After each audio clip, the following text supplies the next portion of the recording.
Hi friends, welcome to nice academy. Today beautiful concept discussion చేద్దాం.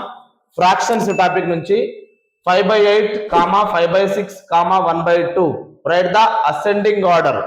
Ascending order లో రాయమని చెప్తాడు. ఇది 7th క్లాస్ లో ఫ్రాక్షన్స్ టాపిక్ నుంచి వచ్చినటువంటి క్వశ్చన్. ఇట్లాంటిది చాలా ఈజీగా చేయొచ్చు. చాలా మంది దీనికి ఎల్సిఎం ప్రాసెస్ చేస్తారు. ఏం అవసరం లేదు, చాలా ఈజీగా అసెండింగ్ ఆర్డర్ చేయొచ్చు.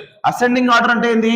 అసెండింగ్ ఆర్డర్ అంటే స్మాల్ టు బిగ్, ఓకేనా. డిసెండింగ్ ఆర్డర్ అంటే బిగ్ టు స్మాల్ అన్నమాట. Big to small, right. ఇప్పుడు దీనికి ఏం చేయాలంటే సింపుల్ మెథడ్ లో పైన మనం ఏం లేదు, న్యూమినేటర్ లో 0 తీసుకోవాలి, దీనికి కూడా న్యూమినేటర్ లో 0 తీసుకోవాలి, దీనికి కూడా న్యూమినేటర్ లో 0 తీసుకోవాలి. ఏ క్వశ్చన్ ఇచ్చినా సరే ఫస్ట్ 8 6 నియరెస్ట్ అంటే 50 పర్ఫెక్ట్ రాదు 8 టేబుల్ లో. 8 6 48. ఇప్పుడు చూడండి, ఇది 6 8 48, ఇక్కడనేమో 2 5 10. ఇప్పుడు ఇక్కడ 6 8 5. ఇందులో మనము చిన్న నెంబర్ చూడాలి, ఎందుకు అసెండింగ్ ఆర్డర్ అడిగింది మనకు, కాబట్టి స్మాల్ టు బిగ్. ఇందులో చిన్న నెంబర్ ఏది? 5 అంటే ఏంది? 1/2 అనమాట. నెక్స్ట్ 5 తర్వాత చిన్న నెంబర్ ఏది? 6 అంటే 5/8 అంటే 5/8. నెక్స్ట్ 8 అంటే ఎంత?